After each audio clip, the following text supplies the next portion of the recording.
Come on, come on, come on, come on, come on, come on. All right, all right, all right, all right, all right. We are officially live. Let's rock and roll, baby. Hey, I'm gonna do exactly what our amazing speaker or my friend, brand new friend, Russell Pearson is, which is straight to the point, going right into it, because that's exactly how he is. Okay, so I won't waste any time. On this live, wherever you're watching this right now, I'm talking to you, YouTube. I'm talking to you, Facebook. Listen carefully.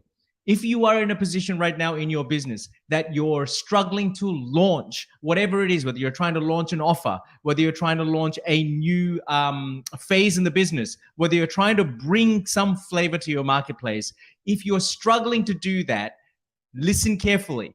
I'm about to tell you, Russell Pearson's in the house. Let's make some noise, because Russell Pearson is the only man that I know in my community that I've tapped into that really, really understands the power of helping businesses and consultants and advisors to take their businesses and go next level. But more importantly, you know, one thing sales and marketing, but the other part is really understanding what's required in a launch. And I don't want to give it away, and I don't want to be the spoiler alert, but I want to definitely go, because Russell Pearson is the one who's actually going to lay it out for you in the next 40 minutes or 45 minutes. And what I want for you guys to do is make sure that you drop a comment and ask your questions. Take notes. If you get some ideas, if you're getting some insights that Russell's saying, drop it in the chat so that everyone's reading and everyone's getting an insight from your insight. But more importantly, if you have a question, we're taking questions towards the end. In fact, I might even jump in, look at the questions, and if I find that they're relevant right there and then, I might just interrupt Russell and go for it politely and then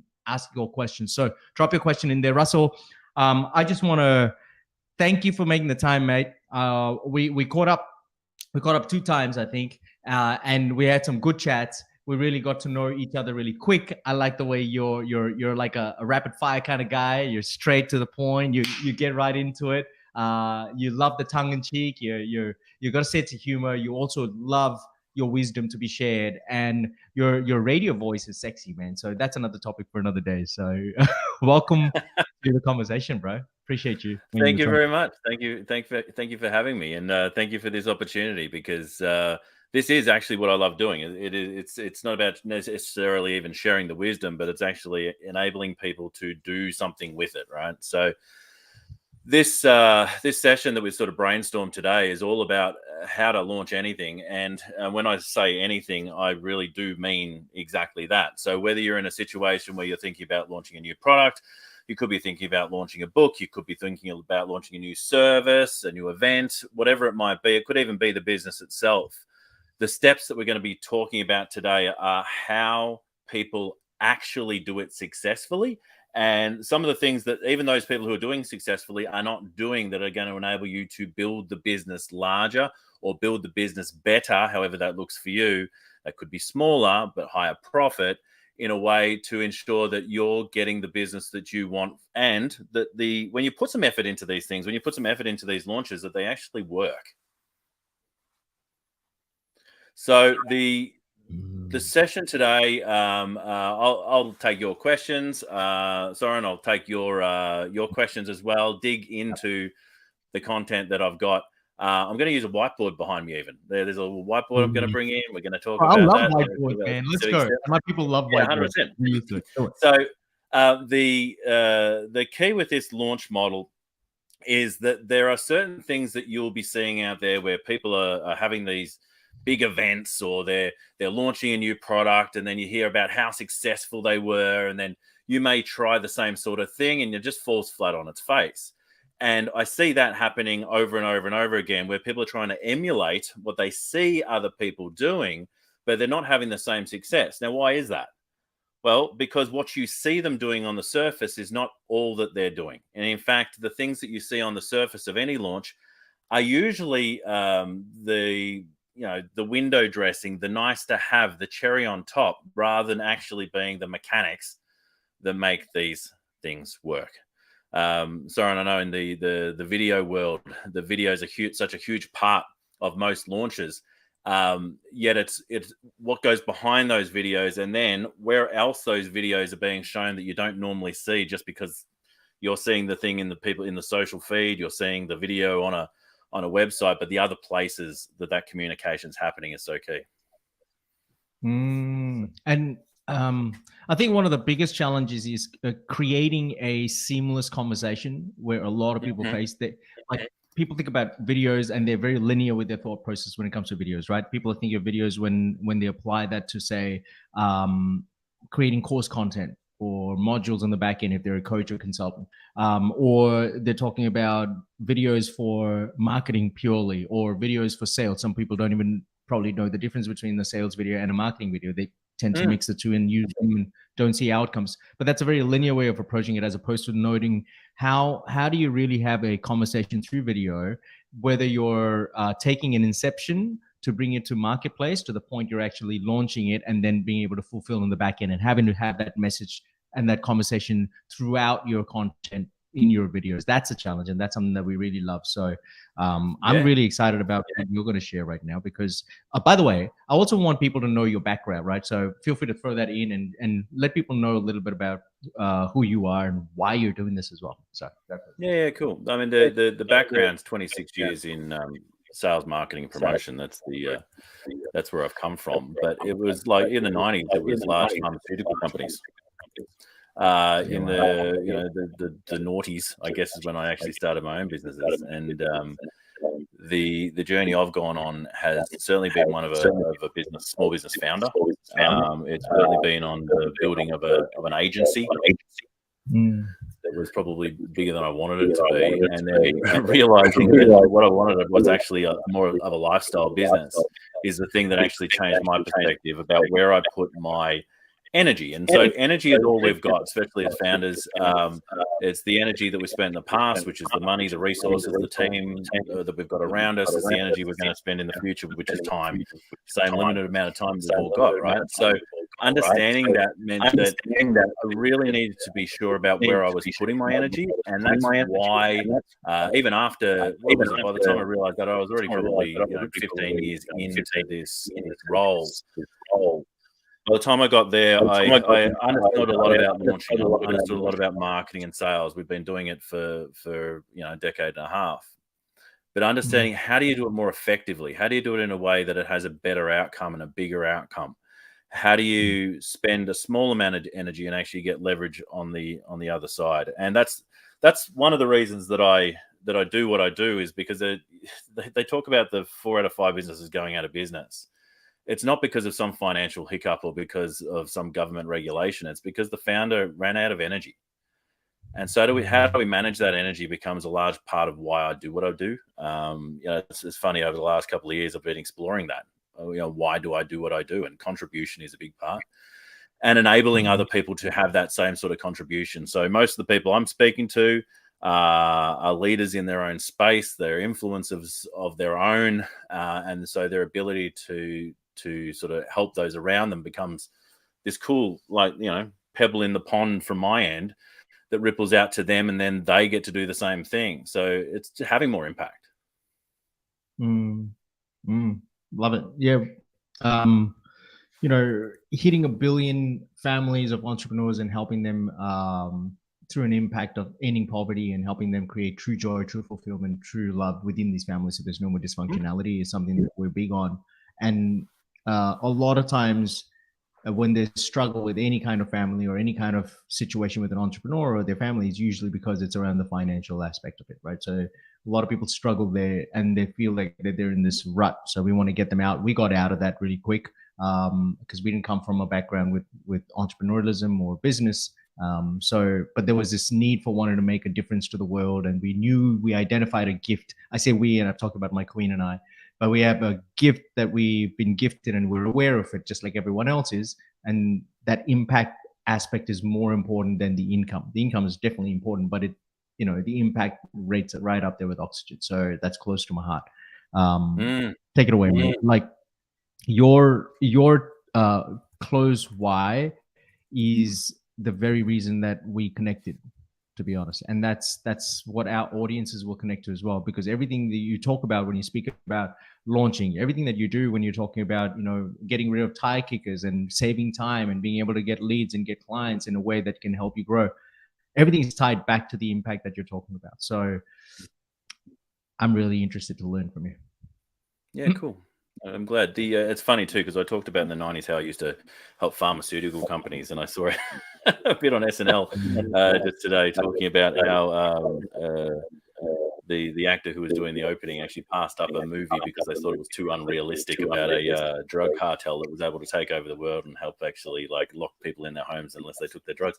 Fascinating, right? So that's one end of town. I was working with those pharmaceutical companies because they launched every month. There was a big launch. There was a new product, whatever it might be.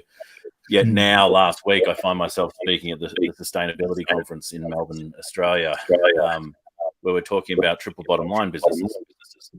We're talking about businesses that are yes for profit, but also people and planet, right? And it's those businesses right now that actually need a bit of a support. So that's where I spend some of my time, and it's the sustainability side of that becomes so important for me. How do I help organizations and the people who found and run them become sustainable? Obviously, energy is part of that. Finance is part of that. Finance is the energy that enables the business to do what it needs to do. It's fuel, right? So making sure that you're doing your launches, back to the point of today, in a way that's going to enable you to not use up all your fuel, that's going to enable you to energize yourself again. I think that's super cool. And I do some weird stuff out there. I'm a little bit of a mad scientist, let's call it. And so you can't see it in my studio here, but on the other side of the wall there's an aquaponics system. And the aquaponics system is like it's a fish tank, and on top of the fish tank, it's actually like pushing the fish water through, and it's going into a garden bed, and it's growing all these things, and it filters back through into feed the fish.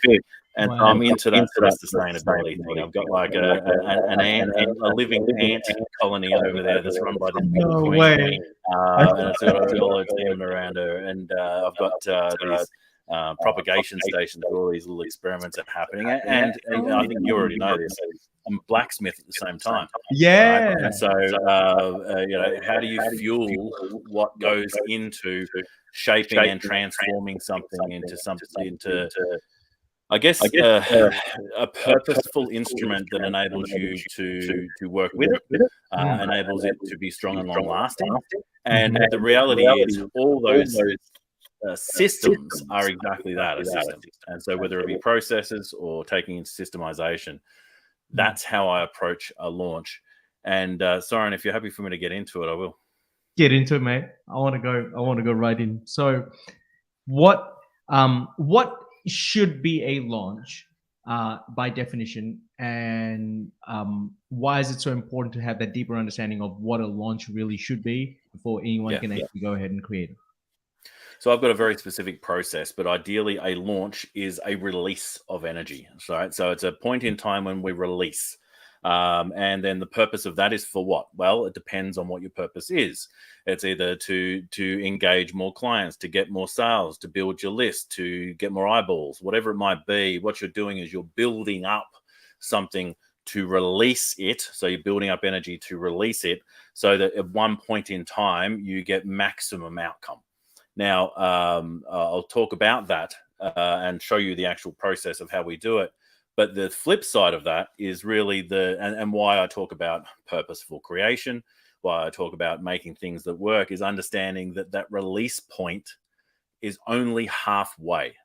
The release point is halfway of a launch. It is when the thing, it's not when it starts, it's the halfway point. And so I've spoken to people when it comes to trade shows. A lot of people see a trade show, for instance, as a launch, and they'll build up to this trade show, and then they'll have the trade show, and then they'll rest for 2 or 3 weeks. And so all the effort they put into this release of energy at this one point of time had very little impact, because they didn't do the things that are necessary to make it successful on the other end, on the other side of things. And usually they only did some smaller steps on the start to actually to make it happen in the first place, which means it wasn't a big bang. It didn't have enough pent up energy. So we'll talk about that. I'll show you the model in just a second. But I think the thing to understand about this is it's not about spending more energy. It's not about that. It's about gathering places that you can draw from so that it creates more energy that you would have been able to do on your own. And then what do you do with that after so that you can continue to feed and create a sustainable business approach to launching? So, yeah, that's where I'm going. All right, so I'm going to show you the model itself. And basically, it's a bell curve that looks very much like this. Soren, have you ever seen a bell curve before? I'm sure you have. All right, so this is the energy curve. All right, so we've got energy over here. And over here, we've just got the process of time. Now, time doesn't have to take a long time. Launches can actually be done very, very quickly. I've personally done launches in less than a week. Absolutely, you can do those things. And I've had launches that have taken a year and a half, like 18 months. Did they have more or less impact based on time? No. And I think that's important to understand that time doesn't necessarily have to be a defining factor of the level of impact that you deliver. So we look at the launch, and this centerpiece. There are actually 7 steps in this whole process, and I'll touch on every single one of them. But the center one is the one that most people discuss, which is the launch itself. So the launch is the moment in time when something happens. Now, let's take an example of a book launch. I know a lot of successful people who are launching books will actually have a book launch event. And so it's not a case of actually just launching the book, it's launching it in an activity of some sort. So your launch could be an event. Your launch could be an email that goes out if it's built up enough energy so that when that email goes out, it actually releases that energy and gets maximum impact. But there will be a point in time. That's what this is, a point in time when you release the energy. And basically, you enable people to take a step. You enable your audience, your specific audience, who you're trying to engage, to take a step. So one of the things I'm not going to talk to too much today is your audience. I would love to know that you know your audience already. You know who you're trying to engage with. If you don't know who you're trying to engage with, don't start this yet. Actually define who you want to engage with. And I mean specifically, because if I hear one more person talking about I want to work with women over the age of 40 and understand that's only a quarter of the planet, that's not a specific enough audience. Exactly. And so I might maybe I'll talk to that a little bit later, but we'll see if we've got time. Yeah. We know you need to know who you're trying to engage, and ideally you want to know what you want to do with those people. Now, before you start the launch, you don't actually need to know that. All right, you don't need to know that yet, but you do need to know it by the time you get to the launch itself. So most businesses who are doing a launch will definitely do this step. They'll go, what are we going to do to launch? Because if they don't, no one knows about it. If their launch is, yeah, John, you can start selling it now. That's not a launch. All right. That's just letting John know. Okay. So we've got the launch point. Now, there are people who you will have seen doing the 2 steps, that one goes before, one goes after. And these are what most people will do. We'll do a bit of pre-comms, a bit of pre-communication. Now, you'll see most people who are setting up a launch. Oh, look, next Wednesday, we're going to be doing a launch. You're going to want to be there. You're going to want to check it out. Here's what we might be talking about. They're trying to get you excited. I'm going to talk more about the pre-launch and how to do it really effectively after I show you the entire model. So we'll go through the model and I'll actually bring you back to some specific pieces. But most people will do a version of pre-communication. They'll let people know that something's going to happen. Now, there are those very successful people who are working on launches that would do the next step, which is post-communication. So the post-communication is, look what we just did. How good was our event? The best way, let's say if you had an event that was a regular thing, let's say a monthly catch-up or whatever it is, your ability to get sales or get bookings to the next event is the best possible time is at the launch and just after it. At the launch and just after it. So straight after the event, you let people know what a fantastic event it was. Book now so you don't miss the next one. Because what I see a lot of small business people in particular doing is that they will talk about, we've got 2 seats available. You know, we've only got 20% of people booking tickets. We need some more people to come to our event. And the reality is, no one wants to go to an event that no one's going to. You want to know that you booked out your event. The best place to book out your event is at the current event that you're at and just after it. So if you can start thinking about those launches pre the next one, very, very useful. So pre-comms, launch, post-comms. Anything interesting there? I think the post-comms is really, really cool. And that's a missing point because a lot of times people will, and we've been guilty of doing that in the past, right? So we would go, right, what an amazing event, highlight what happened, bring some really cool key points, look after the people that didn't sign up, who were probably on the fence, have the conversation, start seeing whether there's an opportunity to help them in different ways. If not, do our best to point them in the right direction, et cetera, et cetera. But we would miss the point of actually preparing them for the next event. Yeah. Because we would feel, what's the point of them coming to the next one? So I'll give how you do an you example. tackle? And of course, we dealt with it, and we realized going, well, there's obviously a lot there because every event's a different event, even if it's the same product. And we're doing a launch, it's not necessarily, there are always updates to the product, right? And so we're always bringing something new, and you can't miss it. So it is a launch no matter what. It's not just another event that we're running again. So yeah, absolutely. And there'll be reasons why. There'll be reasons why people will have enjoyed your current launch that you're not aware of yet. It could have been the community. It could have been hanging out with everybody, and they want to experience that energy again, for instance. So giving them the opportunity to do that is great. So we at Professional Speakers Australia, which is an association that I've been president of over the years. And I'm just getting a little bit of feedback. I don't know if that's actually happening on the recording or not. But every time we had a convention, we would have a convention special at convention, and so that people can come in at a reduced price to actually book in before the convention ends. And we would book a third of the tickets before the actual event has finished. So that's a third of the tickets that we need to work for an entire year that goes around the calendar. We've got so much less work to do. Now, we didn't do that this year because of COVID and virtual events and decisions that were made. It didn't happen. So we had to play catch up when it came to September, right? September was catch up month. And so we, what did we do? We called it a launch special, right? And so there was not early bird, there was a launch special, right? So there was a time, we basically replicated the same idea as if they were at the event. We gave it a time frame. We made sure that there was, the element of scarcity, but a true scarcity. They've got a certain amount of time to act. So pre-communication, launch, and post-communication, most people do an element of that. They don't often do post-communication well, and I think highlighting how good the event was, and we'd make the same mistake every now and then. You go, oh God, I can't even barely get up for it. But it is so important because that's when you're going to get your best energy output is just afterwards. You've got all these testimonials, you've got people talking about it. They're actually sharing it on their profiles, on their different social media networks.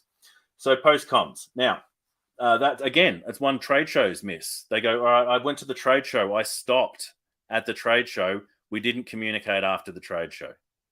And then that also then follows into the next step, which is delivery. How are you going to deliver? How are you going to convert? How are you going to onboard the people, the businesses, whatever it might be, from your launch? Ensuring that you've got a delivery schedule set up after the launch allows you to know that there is work to do. There is an expectation. A mistake that I've seen others make is they don't expect the launch to work, and then they don't allocate enough time on the other side, so they end up dropping the ball when it comes to delivery. Two places in particular I've seen that. Large events where they have 3,000 people in an amphitheater, and they'll expect maybe 100 people sign up and 200 people sign up. Suddenly they don't have the capacity. So you just got to be able to understand that there's some flexibility in that delivery. Sometimes it'll be less, sometimes it'll be more, but it does need to happen. And so I've seen money given back because it didn't happen quick enough. Nudie Juice is an example in the bigger business. Nudie Juice was an amazing example, an amazing case study of PR. of public relations. They were on everywhere when they launched. And the only place they were not is in the big supermarkets. They didn't have distribution. People couldn't buy them. And so they were only in select stores. And so you had all these people not being able to actually find the product. That is part of the delivery. Can people say yes to you? Are you there to help them say yes? So question, to create and to orchestrate something like that, where you can, whether you're launching a launch special as a second round or third round, or whether you're doing your launch. Let's talk about just take a step back for just a tick. When it comes to planning, how, I guess it depends on every industry, but how much time should be allocated in a planning phase when it comes to looking at the project of the launch and knowing, okay, who's accountable for what, who's responsible for what, what's the schedule, what does a workflow look like? There's got to be a roadmap, a blueprint to how this is going to flow, pre-launch, post-launch, launch, and then post-launch. Yeah. So it's very much like the same question about how do you actually go about setting up a delivery for a business. Okay, so there's two ways you can do it. You can suck it and see, and then you can build off the back of what happened. And then for the next one, you'll be better educated. And for the next one, you'll be better educated. Anytime there's a repeatable task, you're making a checklist. And every time there's a repeatable activity, you're doing some form of improvement. All right, that's what a lot of people do. But the smart people who are working with you don't do that in video. They will actually come to you because you've got those benchmarks, you've got those systems, you've actually got the processes they should be putting in place. And it becomes the same with a launch. Are there people that you're aware that are very good at launching? Are there people who are teaching you how to become very good at launching? Can you speak to those people? Can you work with those people to get very clear about what are the benchmarks? What am I expecting? Based off my event, based off my audience, based off who I am as a business, am I expecting a 6% return? Am I expecting a 20% return? And then that falls into how much delivery that I would expect to do. So yeah, you've got the two aspects. This is so good. Okay. You brought up something really, really important. Work with the team that would launch, right? And this is really mission critical because that's exactly what happens when people come to us. There is a methodical process that goes into this. So you're a launch specialist, right? Your team is a launch specialist. So say for example, someone who's getting involved in launching their brand new coaching program, their mastermind or their masterclass. They've never done it before. This is the first time. I'll give you an example. Let's look at something left wing. Real estate investors. Okay. Yep. They're great at investing. They're doing that job, but now they've realized that there's an educational piece, and there are people like them out there that need the help. And these guys have figured out the code, so now they want to teach them. So they're creating this mastermind or this masterclass. And if they want to get it out to people and they want to launch something, why is it important to get hold of a launch team as opposed to trying to figure it all out themselves? Number one, and part two of that question, number two, is what should I look for if I'm looking for if I'm trying to leverage a team, if I'm looking to collaborate with a launch team, a product launch team? Yeah, and so sometimes it'll be team-based, sometimes it'll just be specialist-based, right? So there'll be certain elements that within your organization or your business, depending on its size, you'll have capacity, right? There's certain elements or certain roles that can be filled. Yeah. Same reason people get event coordinators, because they don't have a team that's going to be able to coordinate that event. Okay. So why would you do it? Well, you would do it to, number one, not waste energy, right? You're going to actually put some effort into this thing, so let's make it the best thing it can be. Who should you be working with? Well, obviously, there's getting referrals from the right people, seeing what others are doing consistently successfully. So it's easy to have a launch by accident that works well. Being able to replicate it and know what to expect in the next one is sort of the key. Now, if you're literally just starting out, I'm talking about a coach, right? And maybe they don't have the money, they don't have the income yet.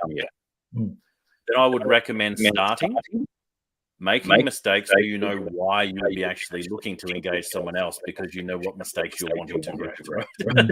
I would rather you do that than wait until you actually had everything perfect. So we're looking to talk about acceleration. So if we say acceleration is the purpose of this, not doing it is the opposite of acceleration.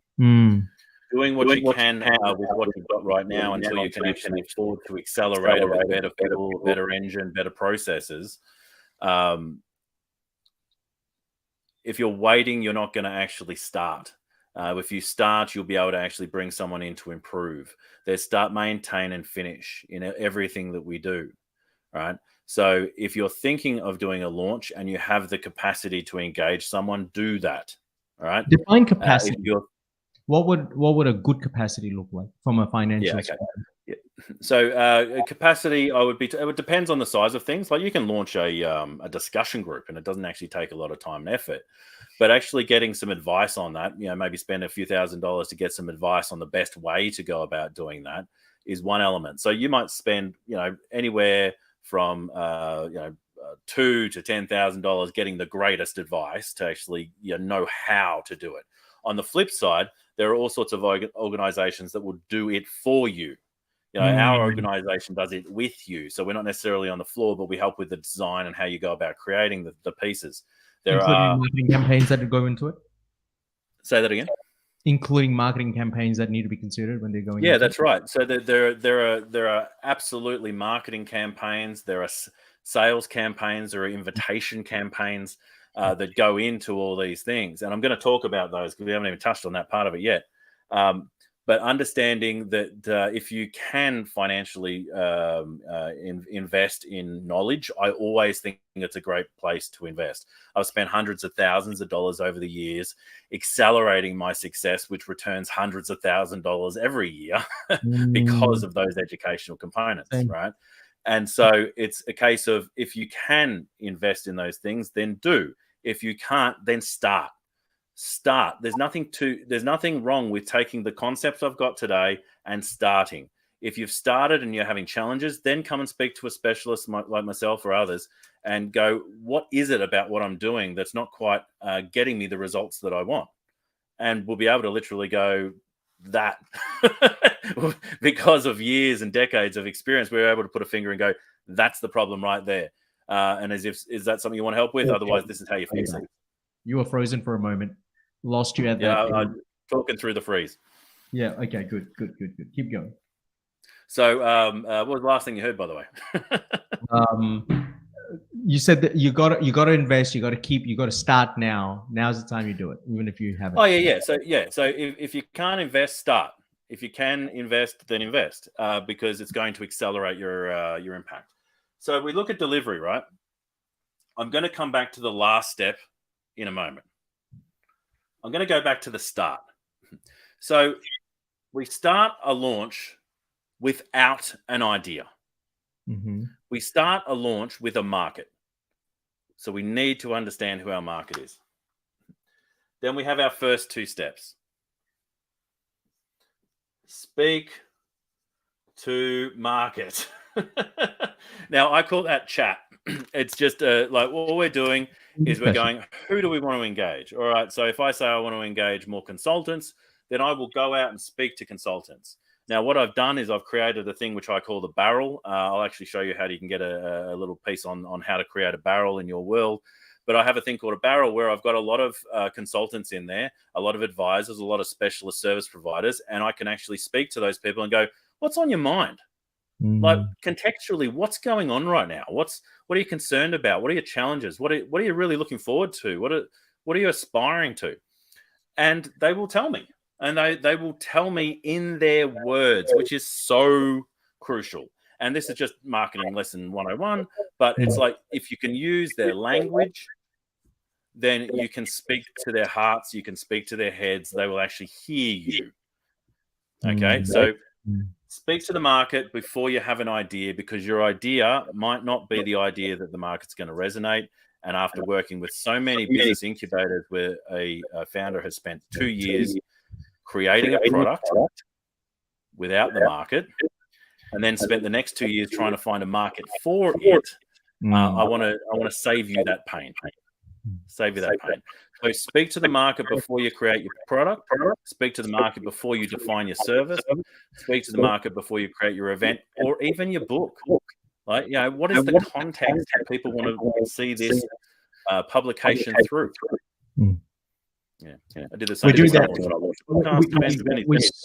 We so focus on. Sorry to interrupt you, but that's exactly one of the things that you know, in our video membership. One of the things we tell our guys is, hey, if you're struggling to find out what you're going to share and you don't know what your clients' pain points are, and if you know what the problem is but you don't know what the pain is associated to that, well, just go and have a conversation with one of them. Listen to what they're saying. Listen to what's not being said in the silence, and just take notes and have a chat. And there's no harm in having a chat. Like, stop talking and start listening. Like, ask the question and see what people come back, because otherwise it's really hard to get that kind of information you need in their words, which is what we refer to, you and I, as currency, right? In the marketing world, learn to speak the lingo of the client.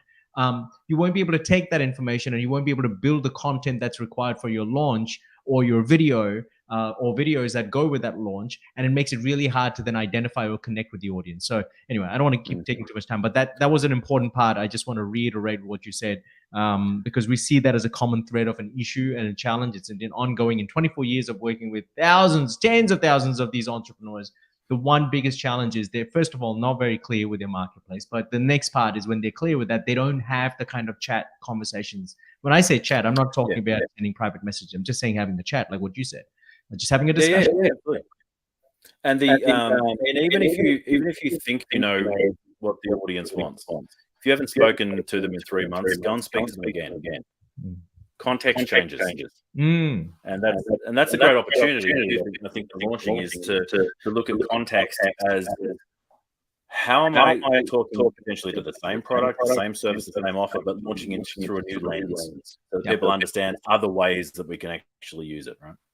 So speak to your market. You know, there's an expert on YouTube who says, play with your cat. You know, we're cat lovers here at this house. So play with your cat. Well, I say, speak to your market, right? So it's key, right? Because once you speak to the market, you're going to get some ideas. You're going to go, all right, well, it seems like these are the big 3 issues. So what does that mean for me? How can I actually potentially launch something into that conversation?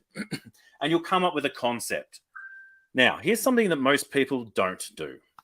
And I call this step, the second step, rumor. And I call it rumor is because you've got an unfinished concept. You've just got a general concept. And then there's a suggestion that I make, which is to go, who else do you know who are engaged with your same market, right? Who else is in the picture? Who else is a leader in the space? And you go, all right, well, I've got 2 or 3 people there. Maybe there's 5 or 6. And I would go to those people and I go, be interested in you have just a look at something I'm putting together, putting something small together, and you give them the rough breakdown.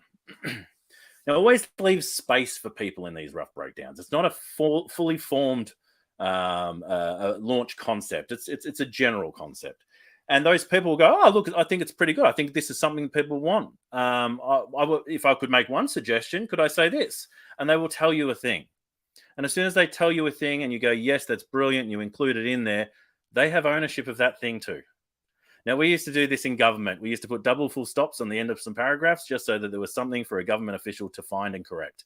And as soon as they found and corrected it, they had ownership of that document and it got through, right? So there's a little bit of a hack in it, but at the same time, making edifying, so making people feel good about their position and their expertise is an incredible way to, number one, get partnerships, open up your audience opportunities, but also just to get some insights into is this something that is current based off their understanding of the market too? Because I've gone out to rumor before and I've gone, I'm thinking of doing this. And they go, I reckon the conversation's moved. And if one person says it, it doesn't matter. But if 3 people say it, it's worth listening to, right? There's a trend. Yeah. So rumor is something I don't see a lot of people doing. And I think it's a magic opportunity to take something that's not a bad concept and make it brilliant. The engaging piece with this too, Soren, is that when you're ready for pre-communication, usually during the rumor stage, they'll go, you know what, when you are ready to launch this, I'm happy to share it with my market as well. I'm happy to share it with my audience, and they do. It's incredible. The generosity from smart, capable people is incredible. Often, I've heard that others looking at influencers go, "Oh, they're all about themselves," but they're such contributors, and so their ability to take something that's not going to take money off their doorstep, it's actually going to probably enhance their ability to help others, is going to be really, really useful. So the rumor step, great way to actually create some real form and function. Now, I'm just going to touch on the pre-comms again before I go to the final step. So pre-communication, you see a video out there, you see a landing page event, that people can book on. You see social media posts about it. But what you don't see is the personal, private, one-on-one invitations that are happening behind the scenes. That is the key to bums on seats. That is the key to successful launches, is how do you actually invite someone specifically and personally to your space? Now, your screen's gone completely black. I don't know if it's just me. And I'm just going to keep working through it, I guess. All right, so keep rolling. Sorry, I'm still there. there. You're beautiful. You're there. A little bit of just cut out there for a second. So the ability to invite people to these launches is kind of 80% of the role. So how can you do that? If you want to have a big audience, well, there are affiliate schemes, there are partnerships, there are joint ventures. There is you actually inviting 200 people, right? Don't be shy about some manual work, because all this shiny stuff on the top is literally the 20% of 100%. The 80 is behind the scenes. And I once saw Keith Purse of Influence, who I haven't even done their program, but I once saw them launch a 500-person in-person event at Swinburne University. So there was 500, filled the entire room on the 3rd of January. And I'm like, how did they do a launch on the 3rd of January? And so I had to find out. I had to dig. Yeah. They had 50 affiliates bringing 10 people each. 50 people who invited 10 of their people along. And that's how they filled that room. So the pre-communication is not just visual, auditory, out there on social media, out there on the interwebs. It's very much privately here. Hey, John, are you going to come to the event? Hey, Sally, have you seen our event and have you booked yet? Those conversations go like a huge way to getting some big numbers at your event and actually creating the energy that you're going to release. Yeah. Man, that's so it's real key there. And then finally, as I know we're getting close to time, feedback. So you've gone through the process, you've launched the event, you've done your post communications, you've done your delivery. Through the delivery process, you've spoken to people. What was it about it that you actually really enjoyed? What was it, the thing that actually connected with you to take a step with us? Understanding what it was that really was instrumental in the success or potentially the failure. But these are all just lessons, right? Of what happened is key to your next step, because the feedback that you get at the end of it will be the piece that feeds into the start of your next launch. And that becomes this sustainability cycle. Once you've gone through the process, you've made sure you've got feedback, because it is so crucial to understand where you're at. You then take those concepts and go back to your market and you go, I heard that of the things that we were doing, the most valuable piece was this. Is that true for you? Yeah. That's really something that we're looking to focus on soon. Okay, cool. You ask a few people, you get that trend, and then you move back into rumor again. So the launch process, it is about releasing energy, but it's about 7 steps. It's not about one step. It's about understanding that it's a cycle, understanding that, yes, we might do a launch on a 30-day cycle. All right, we're going to launch one again in 30 days, but what is that thing going to be? Maybe we do 2 a year. Who knows what your cycle is, but understand that it is a cycle, and it can be an incredibly valuable cycle to bring in for business growth.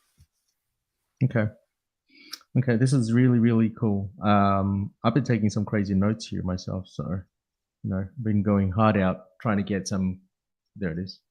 There it is. Yeah. You see my scribbles. But it makes this process is such an easy, like when I look at it like now, it tells me a lot more than the overwhelm that people feel when they're about to create, from the ideation of something to then actually fulfilling it and getting feedback. But this makes it so much simpler to just be able to access right from the word go, that is pre-launching, to having conversations with the marketplace. My scribbles are crazy, bro. Look, I've just been going crazy. Fantastic. to actually then, I like one thing that you said, the rumor part. And this is something that most people don't acknowledge and don't spend enough time or don't value, because they don't see it like that. Because like you said, you said something really crucial, the rumor that allows form and function. Can you just take 60 seconds more to just share the real importance of this? Because the purpose of having those conversations in the marketplace is to create this rumor, which then really allows to take shape and form to then produce the next step, which is the pre-launch phase. So can you take 60 seconds to share why is it so mission critical to pay attention to that rumor and form that rumor and steer that rumor in the direction you want to go with the launch? Yeah, sure. Number one is to understand that you don't have to have all the answers at the start. In fact, when I speak to my clients in my own program, rumor is called the mayors of the town. You've spoken to the mayors of the town. And where did that come from? That was me working within Monash, which is a business district here in Australia. And I got to meet the mayor. And the mayor knew everybody. And I'm like, wow, this guy absolutely knows everybody. So the next time I was about to do a launch, I had some concepts from my market, and I went, I'm going to go talk to the mayor. So I talked to the mayor. I go, I'm thinking about doing this thing. Who else should I speak to? He goes, you got to speak to John. You got to speak to Sally. They're great. They're all over there. You should go and make sure that I'll go and speak to these other locations, because they're event venues you can actually get for free. Mention my name and you'll actually be able to get them now. And I'm like, the mayor knows everyone. And then I've taken this concept and I've gone, who are the mayors of the town for your audience? Who is the association audience president? Who is the people on the board of that association and other business groups? Who are the leaders, the thought leaders? Who runs the podcast? Who runs the magazine?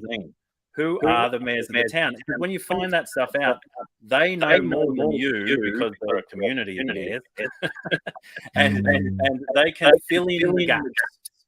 So there will be gaps in just about every concept. So to talk to your point of overwhelm, you don't have to have all the answers. And in fact, a friend of mine from a sustainability conference named Tom, I overheard this when he said it to a room full of founders. You got to leave space. You got to leave space for partnership. You've got to leave something so that a partner or a contributor can add something of themselves to it, because if it's fully formed, it's not theirs. They've got nothing of themselves to contribute. So leave some space. It enables you to, without having formal partnership, actually have some really great collaborations that enable you to do much more than you could ever have done alone. Freaking love it. Man, that was dope, bro. That was like 100%. It was like a room of kids going, yay. Your headphones off me. We need to do a sequel in this one. Do you feel good about doing a sequel in this? I could do a sequel. There's so much more to this conversation with regards to the launch, especially when we take it to the next step of the marketing side, because that's the part where, the conversation, the can of worms opens up, which is the whole thing of how do you deal with people that are time wasters? How do you know who you're talking to? Circling back to your message and your content and your audience and the market that you initially thought you wanted to have this launch for. I think that's a really important conversation to have. Do you think that's the next segue? Yeah, we can absolutely have that conversation. And also, so you've got your market. They're ideally telling you what it is, but then I've actually got a form and function that we can actually apply to even that, so that it makes which conversations to be having now so much clearer for you. Okay. So which conversations to have the now conversation? Because there's probably about 9 different conversations or problems that you solve or steps that you take people through in what you do, right? The roundabouts. And so it's a case of which ones do we engage with now? Which ones do we launch around? Because if we try and launch around them all, our message becomes diluted. Our message becomes a little bit too broad, and we miss the specificity that actually enables people to make decisions. Okay. All right. Well, you've heard it on the call. I put it down here. We're going to do a part 2, the now conversations to lead to your launch. Is that a good title? Just make that up on the fly. Let me take a screen grab.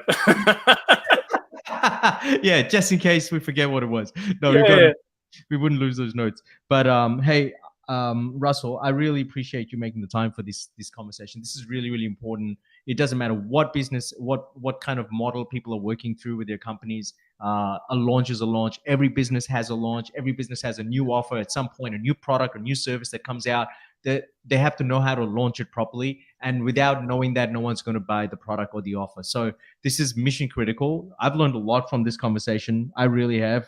Personally, I've taken lots of copious notes, and I'm going to go over this and we're going to share it with the team as well, because this is useful data that we can make a difference to our company and our business, which then serves our clients. And you guys watching this, if you're watching the replay, hashtag replay in the comments, drop your questions so that Russell and I can come back to them and answer them, because we're going to keep using this video and we're going to keep getting this out to a lot of people. And so please drop your questions. Don't feel like you're watching a replay and so you don't have a question Russell won't answer. No, he will come back. This is a passion subject for him. You can feel his passion. He's very passionate about it. So am I. And so we want to make sure you guys are looked after. Russell, how do people find you, just before I let you go? Yeah. Make sure you look at Russell Pearson, SSL. That's the way Russell should be spelt. If you want to share my screen for just a second, this is something that has been really, really useful for people. You should, go for it. Yeah. The Better Clients Fast Guide is something that actually helps people look at who they want to be working with, and it does talk into the who side of things a little bit, which will help inform you as to your next steps. So take a screen grab of that, or use your phone to grab the. Make sure that you guys, if I'm pointing in the right direction, where am I pointing? There you go, I'm pointing in the right direction. Make sure you guys scan that QR code right now, or take a screenshot. Make sure you guys jump on that and access this. I would call it the Bible. Even though it's not religious, but there's definitely a reason why you need to see an impact. When there's simplicity in a process, it works all the time. And the fact that Russell's created a simple process, you've seen that, you've experienced it today in the last hour almost. Russell's just straight to the point. He cuts to the chase, and he really drops he doesn't fluff around it. So that book is exactly that. You won't get no fluff. You'll get exactly what you need to do as a roadmap for a simple process. So grab it. Now's your chance. Get clients fast. All right, my man. Thanks so much. Thank you. I appreciate you making the time. I really, really want to do this next one. We will catch up on the back end and figure out the sequel, which we should do fairly quickly. And that way it's fresh for everybody. And then it's a great conversation. I think it's a great thing to lead into, to say, what are the now conversations you need to have with the marketplace in order for you to get to that launch and make that launch a success now that you've gathered the information, or now that you're about to have the conversation and you're stuck. And what could, this is good. What could really help you to extract the right kind of information you need from that market that will give you the meaty conversation. I have that conversation. I have that script. Yeah. Boom! All right, guys. You guys get ready, because he's going to drop it in the next call or next meeting. But bro, any parting words with regards to launching anything? No, I think the thing is that you're never going to get 100% perfect. So start. And once you've started, the fastest way to improve is to actually bring some specialists on to help you do exactly that and grow your business. Absolutely. If you're going to launch, why not use a launch specialist? Why not use Russell Pearson? Now that you know that Russell's in the house, utilize Russell's opportunities, utilize Russell's contacts, wisdom, insights. The guy is connected. The guy is absolutely well-versed with his industry. He's experienced. People go to his retreats, his intensives, his left brain, it's left wing. It's a different concept altogether. It's out of the box. Just the blacksmith retreat where people go to the forge. It was so cool. We ran it a week ago, and it was transformational. Right? 2 days, wasn't it? 2 or 3 days? Yeah, 2 days. people came in as one thing and they went out the other end as something else entirely, and they were stronger and they're better business people because of it. There you go. So hey, get in touch with Russell, please. Grab the book, and definitely contact Russell. Have a conversation with Russell. And then is there a way through the book that they can connect with you? And then there's all sorts of ways. russellpearson.com is another way you can get in touch with me, but I think connect with me via social media. Let me know that you actually saw me in this event. Is a great way to start that conversation. I do like to have a chat with people. I'm a chatty guy. So reach out. Always willing to speak to you at the very least. Good stuff.